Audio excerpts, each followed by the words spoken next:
قاسم سلیمانی صاحب نے جو اپنی آخری اسپیچ کی تھی کمانڈوز کے ساتھ، اس میں ان کی اسپیچ سنو تو اندازہ ہوتا ہے کہ شاید انہیں کچھ اندازہ تھا اس بات کا کہ میری شاید یہ آخری اسپیچ ہو.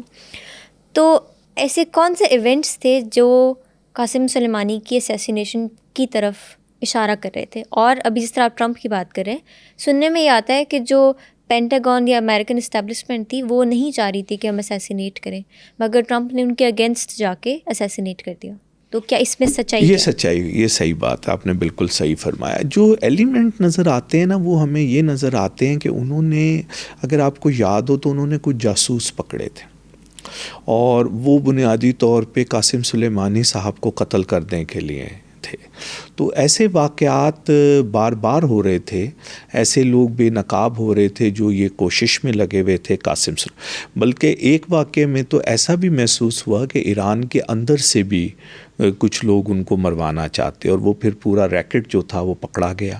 اور اس کو پھر پکڑ کر جو ہے وہاں پر سزائیں بھی ہوئیں. تو میں نے پہلے ہی عرض کیا پہلے آپ کے سوال میں کہ جہاں ان کے دوست تھے بہت زیادہ، وہاں ان کے دشمنوں کی بھی تعداد بڑھتی جا رہی تھی. تو بہت سارے لوگ جو انٹرنل ایران کی پالیٹکس میں ہیں وہ بھی ان سے خائف ہو رہے تھے، ایکسٹرنل لوگوں کی اپنی پرابلمز تھی. تو یہ دونوں چیزیں جو مل کے، کیونکہ اگر ہم دیکھیں کہ جب وہ مارے گئے ہیں تو اس وقت جو لوگ پکڑے گئے ہیں اس میں صرف غیر ملکی لوگ شامل نہیں تھے، اس میں جو اصل کنیکشن تھا جس نے ٹیلی فون پر یہ بات بتائی کہ اس وقت وہ یہاں پر موجود ہے، وہ ایرانی تھا. تو مقصد کہنے کا یہ ہے کہ اندر اگر آپ دیکھیں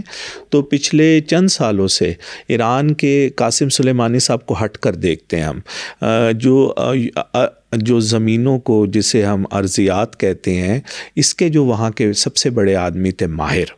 ان کو ایسینیشن کی گئی، ان کو مارا گیا. اس کے علاوہ جو ہے وہ ان کے سب سے بڑے جو سائنسدان تھے جو ایٹم بم اور ان چیزوں کو، نیوکلیر چیزوں کو دیکھ رہے تھے، ان کی گاڑی کو ہٹ کیا گیا وہاں سے باہر نکلنے کے ساتھ. تو یہ واقعات بتاتے ہیں کہ ایران کے اندر جاسوسی کا جو ایک نیٹ ورک ہے ان کے مخالفین کا، وہ بھی کافی تگڑا موجود ہے، کہ اوپر نیچے چار ایسے بڑے لوگ دیکھیں نا، ان کے جو فوج کے ایک جنرل تھے ان کو اسی طرح وہاں پہ مارا گیا. تو یہ بہت سارے واقعات جو ہیں، آیا کہ یہ واقعات 80s کے شروع میں تو ہمیں ایران میں نظر آتے ہیں، جس کے اندر جو آج کے رہبر انقلاب ہیں خامنائی صاحب، ان کا ایک ہاتھ بھی شہید ہو گیا، ایک ہاتھ ان کا، رائٹ ہینڈ ان کا نہیں ہے، صرف لیفٹ ہینڈ ہے. تو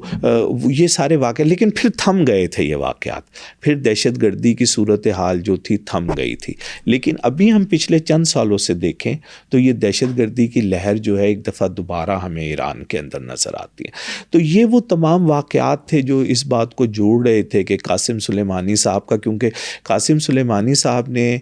2019 میں جب سفر کا مہینہ ہوا، اور وہ جو ایک واک ہوتی ہے نجف سے لے کے کربلا تک، جسے عرف عام میں مشی اور کچھ اور بھی کہا جاتا ہے، اس واک کے اندر وہ خود شامل ہوئے. اور یہ اس بات کا ثبوت تھا، کیونکہ انہوں نے یہ والی بات اسرائیل کی طرف سے آ رہی تھی کہ وہ اس واک کو سبوتاج کر دے گا. تو انہوں نے کہا کہ میں خود اس کو لیڈ کروں اور میں دیکھتا ہوں. تو وہ اتنے سامنے آ کر یہ ساری کچھ کر رہے تھے کہ یہ چیزیں ان کے ساتھ جو لوگ ہوں گے ان کو بھی سمجھ آ رہی ہوگی، اور اگر جو لوگ اس کو پڑھنے سے اس سے تعلق رکھتے ہیں تو انہیں بھی یہ بات سمجھ آ رہی ہوگی کہ ایسے آدمی کے لیے